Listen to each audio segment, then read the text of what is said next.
Hello મિત્રો, progress કિચનમાં આપનું સ્વાગત છે। તો આજે બનાવીશું આપણે બજાર કરતાં ખૂબ જ સસ્તી અને બજાર જેવા કલરવાળી અને ટેસ્ટવાળી ખારી સિંગની રેસીપી। નાના દાણા હોય તેને આપણે અલગ કાઢી લઈશું અને હવે આપણે ખારી સિંગ બનાવવાનું શરૂ કરીએ। ખારી સિંગ બનાવવા માટે મેં અહીં 500 ગ્રામ જેટલા સિંગ દાણા લીધા છે। આ સિંગ દાણા આપણે આવી મોટી સાઈઝના અને આવા એકદમ લીસા હોય તેવા પસંદ કરવાના।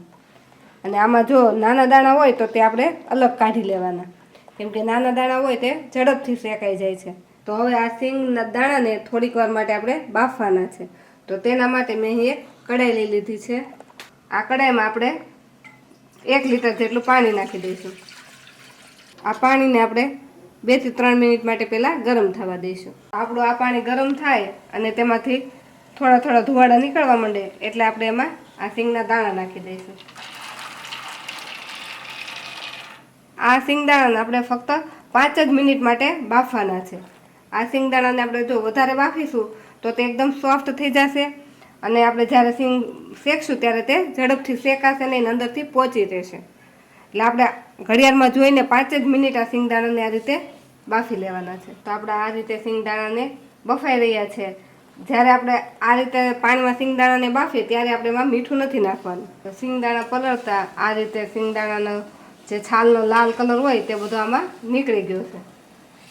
એટલે આપણે આ રીતે બાફીએ એટલે જે આ કલર હોય તે નીકળી જાય એટલે આપણી સિંગ ઉપરથી પણ એકદમ સફેદ થાય। તો આપણા સિંગદાણા આ રીતે કોરા થઈ ગયા છે, તેનું બધું જ પાણી નીતરીને નીચે ચાલ્યું ગયું છે। તો હવે તેમાં આપણે મીઠું ભેળવી દઈશું। તો આપણા સિંગદાણાને બફાતા 5 મિનિટનો સમય થઈ ગયો છે। આપણે જોઈએ કે બધું જ લાલ કલરનું પાણી અલગ થઈ ગયું છે। તો હવે આ સિંગદાણાનું પાણી આપણે અલગ કરી લઈએ। તો એના માટે આપણે એક ચાળણીમાં સિંગદાણાને આ રીતે નાખી દઈએ, જેથી બધું જ પાણી નીતરીને નીચે ચાલ્યું જાય।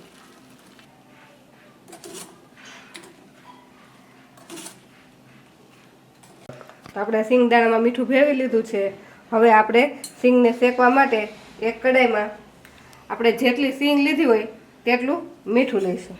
તો હવે આ સિંગદાણા જ્યારે ગરમ ગરમ હોય ત્યારે જ આપણે એમાં 1 મોટી ચમચી જેટલું મીઠું ભેળવી દઈશું અને આને આ રીતે હલાવીને મિક્સ કરી દઈશું। આ મીઠાને આ રીતે કઢાઈમાં ફેલાવીને ગરમ થવા દઈશું। આપણે આ રીતે મીઠાને ખાલી શેકીશું ને એટલે એકદમ મીઠું આપણું ડ્રાય થઈ જશે, એકદમ રેતી જેવું થઈ જાય। આ સિંગને મીઠાની જગ્યાએ તમે એકદમ ઝીણી રેતી હોય તેમાં પણ શેકી શકો। તો મીઠાને આપણે 5 મિનિટ માટે આ રીતે ગરમ કરી લીધું છે।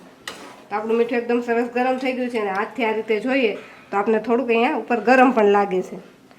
તો હવે આપણા જે મીઠું ભેળવેલા જે સિંગના દાણા છે તેમાંથી આપણે અડધા દાણામાં નાખીશું। જો તમારે મોટા વાસણમાં શેકવા હોય તો બધા જ દાણા સાથે નાખી દો તો ચાલે, તો મીઠું પણ થોડુંક વધારે લેવાનું। હવે આ મીઠા સાથે સિંગને આપણે મિક્સ કરી દઈશું અને હવે થોડીક વાર આપણે ગેસને ધીમો કરી દઈશું। દાણા આપણે મીઠામાં નાખીશું એટલે બધું જ મીઠું દાણા પર ચોંટી જશે, પણ જેમ જેમ સિંગ શેકાશે ને તેમ બધું જ મીઠું પાછું એમાંથી ખરી પણ જશે। તો હવે ગેસની ફ્લેમ મીડિયમ કરી આ સિંગના દાણાને આપણે આ રીતે શેકતા રહેવાના છે।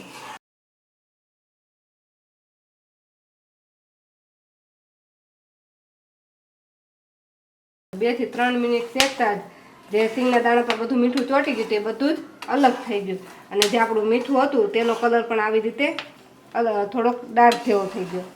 હવે આપણે ગેસની ફ્લેમ ધીમી કરી દાણાને એકદમ ક્રિસ્પી થાય ત્યાં સુધી આપણે એને શેકવાના છે।